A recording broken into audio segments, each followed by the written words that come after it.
कहानी की शुरुआत में हमें एक बंजर दुनिया दिखाई देती है। पूरी जमीन सूख चुकी थी, सिवाय ऑस्ट्रेलिया के एक क्षेत्र के जिसका नाम था green place of different mothers. यहाँ की जमीन में थोड़ा पानी बचा था जिससे खेती करके फल उगाए जा सकते थे और यहाँ कई औरतें भी रहती थी। इसी क्षेत्र में फ्यूरियोसा नाम की एक लड़की एक पके हुए फल को लेने गई थी। तभी उसे अपने इलाके के पास कुछ हलचल सुनाई दी। जब वह करीब गई तो उसने देखा कि वहाँ कई बाइकर्स हैं। उनमें से एक के बाइक का ओनेल पाइप फ्यूरियोसा काट देती है। जैसे ही वह दूसरे बाइक का पाइप काटने वाली होती है, दूसरा बाइकर उसे देख लेता है।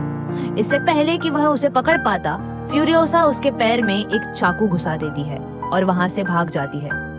भागते हुए वह जोर जोर से सीटी बजाने लगती है, जिससे इलाके के लोगों को खतरे के बारे में पता चल जाता है। लेकिन इससे पहले कि वह आबादी वाले इलाके में पहुंच पाती, एक बाइकर उसके पास एक रस्सी फेंक कर उसे पकड़ने में सफल हो जाता है और वे फ्यूरियोसा को उठाकर ले जाने लगते हैं। दूसरी तरफ फ्यूरियोसा की माँ और वहाँ के सभी योद्धा अपने घोड़ों पर सवार होकर फ्यूरियोसा को बचाने के लिए बाइकर्स का पीछा करने लगते हैं। घोड़े पर सवार फ्यूरियोसा की माँ बाइकर्स में से एक के गले पर वार कर देती है और उसके बाद वे उसकी एक बाइक ले लेते हैं। इससे पहले कि बाकी बाइकर्स फ्यूरियोसा को बचाने के लिए निकल पाते, इलाके के लोग उसे कुछ बीज देते हैं और याद दिलाते हैं कि किसी भी हाल में दूसरी जगह के लोगों को ग्रीन प्लेस के बारे में नहीं पता चलना चाहिए और जो लोग ग्रीन प्लेस देख चुके हैं उनमें से कोई भी जिंदा नहीं बचना चाहिए।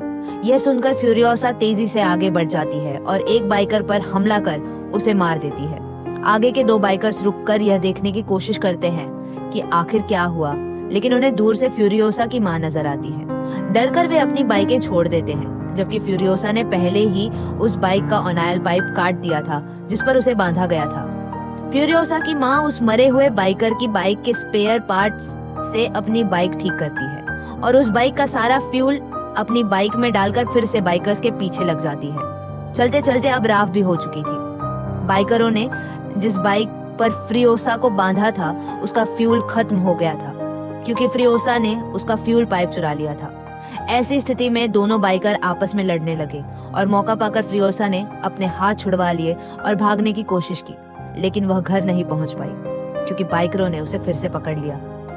इसके बाद वे उसे अपने इलाके की तरफ ले गए। सुबह होते ही हम देखते हैं कि फ्यूरियोसा की मुहिम बाइकरों के कैंप तक पहुंच गई है, जहां बाइकर और फ्यूरियोसा दोनों नजर आते हैं। वह एक बाइकर को गोली मारकर मार देती है, लेकिन दूसरा बाइकर फ्यूरियोसा को सुरक्षित अपने टैंक में ले जाकर लोगों को यह खुशखबरी देता है कि उन्हें ग्रीन प्लेस का पता चल गया है, जहां बहुत सारे संसाधन और औषधियां हैं। ये सुनकर फ्यूरियोसा समझ जाती है कि अब उसके इलाके और वहां के लोगों को खतरा है, क्योंकि वह जरूर अपने लोगों को ग्रीन प्लेस की लोकेशन बता देगा।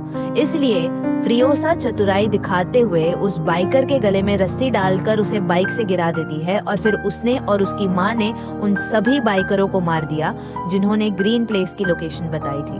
अब फ्यूरियोसा को ये बाइकर अपने लीडर के पास ले जाना चाहते थे, क्योंकि वही उन्हें ग्रीन प्लेस तक ले जाना चाहता था। बाइकरों का लीडर चालाक था और वह फ्यूरियोसा से अच्छा व्यवहार करता है, सभी को उसे धोखा देने के लिए कहता है ताकि वह उससे ग्रीन प्लेस का पता लगा सके। रात होने पर फ्यूरियोसा की माँ भी कैंप में आ गई। उन्होंने मरे हुए बाइकर के कपड़े उतारकर खुद को उसके जैसा बना लिया ताकि वह फ्यूरियोसा को धोखा देकर वहां पहुंच सके। जहां भी उन्हें फ्यूरियोसा नहीं मिली, उन्होंने वहां के सभी लोगों को शूट करके मार दिया। अंततः वह उस कैंप में पहुंच गई जहां फ्यूरियोसा थी। फ्यूरियोसा ने आखिरी लड़की को मारने से मना कर दिया, लेकिन उस लड़की ने कहा, नहीं, मुझे मत मारो, मैं भी तुम्हारी बहन हूँ, यह कैदी हूँ। ये सुनकर फ्यूरियोसा की माँ ने उसे छोड़ दिया और अपनी बाइक पर फ्यूरियोसा को लेकर वहां से भाग गई। लेकिन उन्हें यह नहीं पता था कि जिस लड़की पर रहम करके वो उसे बचा देती है, वो जाकर अपना इमरजेंसी अलार्म बजा देती है। इसके बाद कई लोग फ्यूरियोसा और उसकी माँ के पीछे लग जाते हैं। इन बाइकर्स ने उन पर बम से हमला किया, जिससे फ्यूरियोसा की माँ के सारे कपड़े जल गए। आग से बचने के लिए उसने अपने ऊपर पहना हुआ आर्मर सूट उतार दिया और फिर से बाइक पर बैठकर जितनी तेजी से हो सके वहां से भाग गई।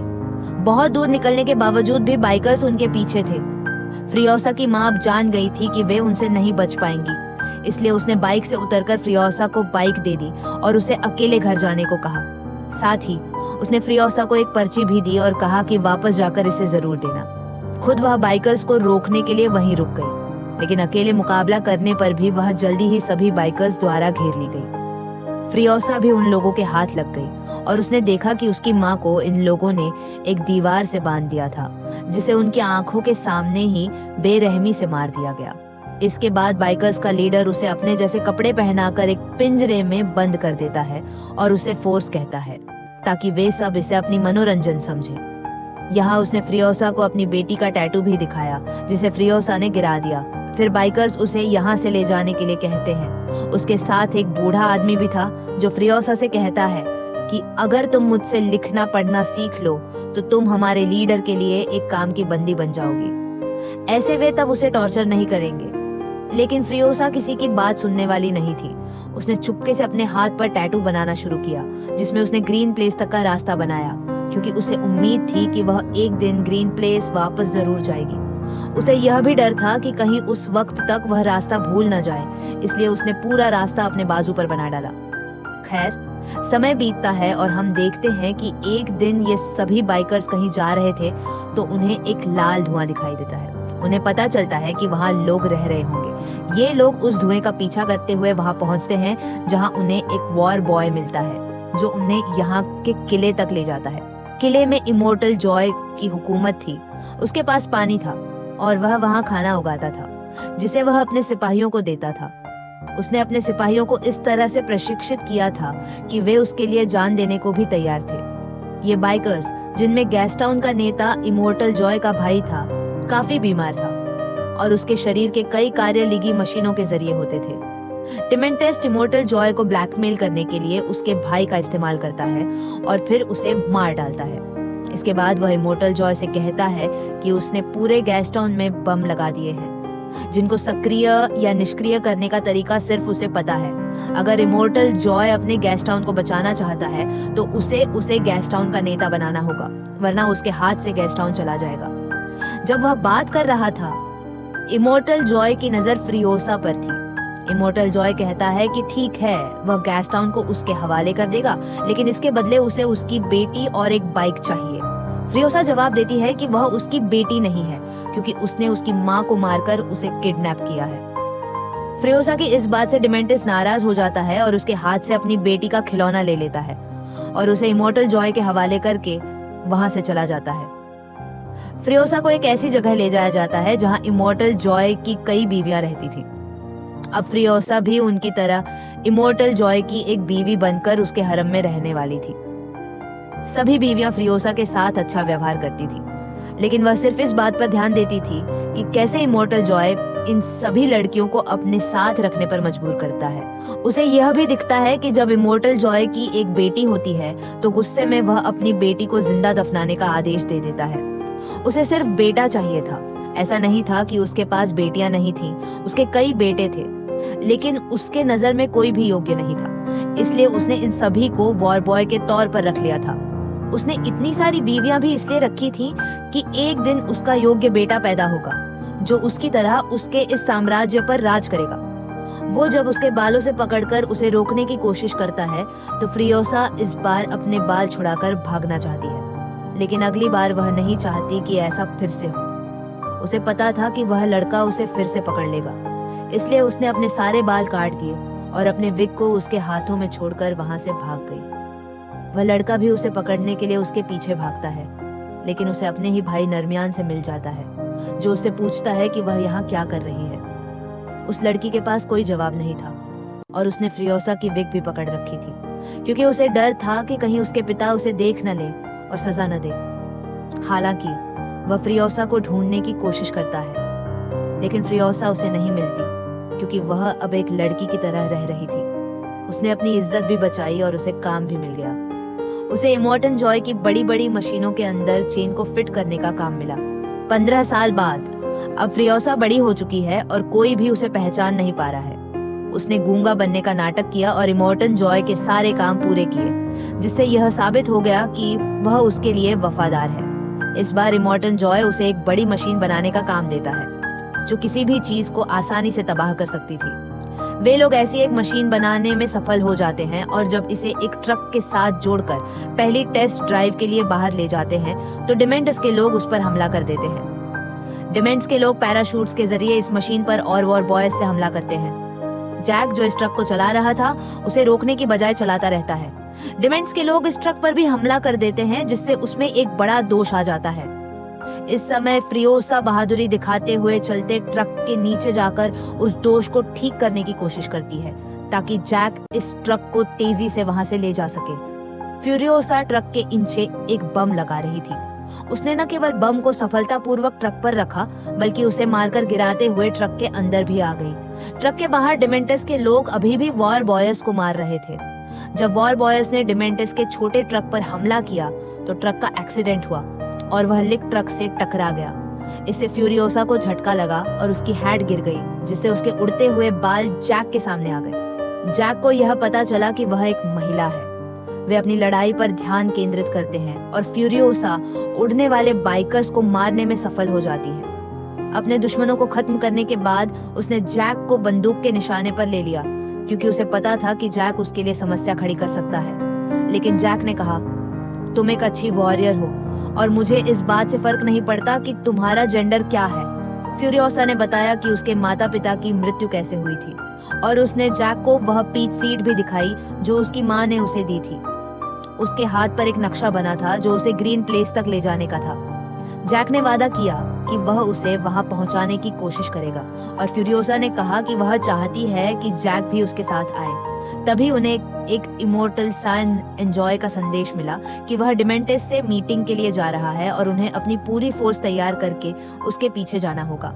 इस बार जैक ने फ्यूरियोसा को रिग में नहीं बिठाया बल्कि उसे एक लेदर ट्रक चलाने का काम दिया, क्योंकि उसका प्लान था कि वे सबको चकमा देते हुए ग्रीन प्लेस तक पहुंच जाएं। यहाँ एक व्यक्ति अकेले लड़ाई कर रहा था, इसलिए वह जैक की मदद के लिए गैस टाउन लौट आती है और अपनी स्नाइपर उठाकर सभी को निशाना बनाती है।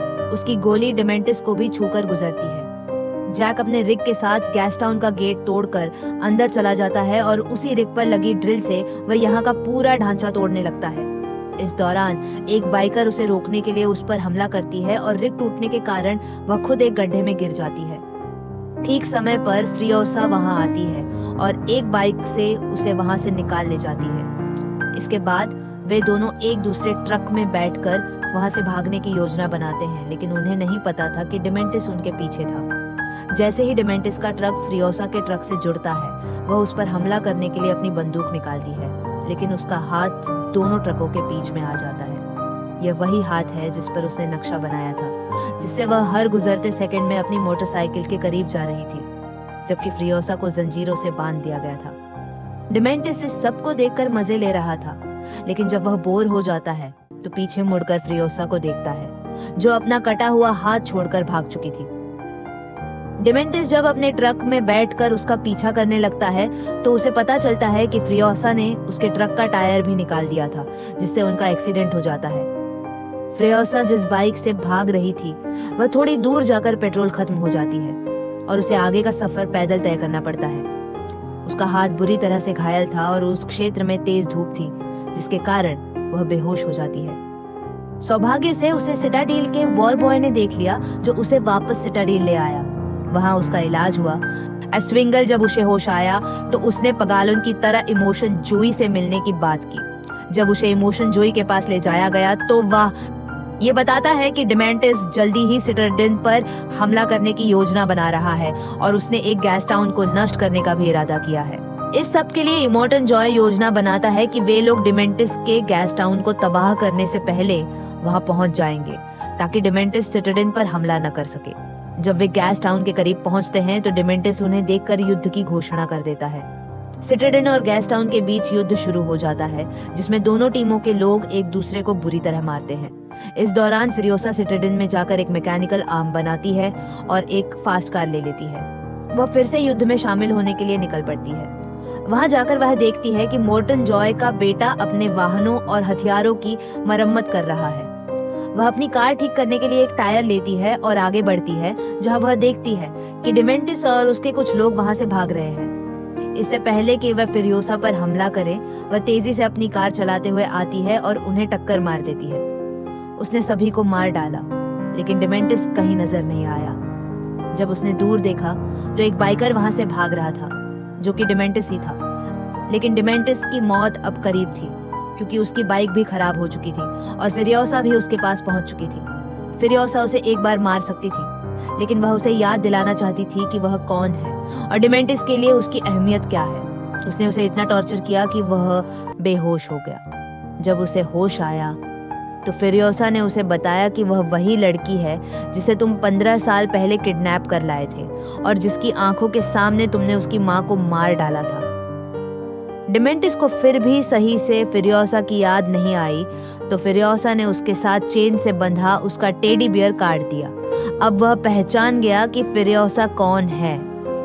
वह माफी मांगता है और कहता है कि अगर तुम मुझे माफ कर दो तो हम दोनों मिलकर यहाँ पूरी जगह पर हुकूमत कर सकते हैं। उसकी यह बातें सुनकर फिरियोसा ने फिर से उसका टेडी बियर जमीन पर गिरा दिया और उसके सिर पर एक गन पॉइंट कर दी।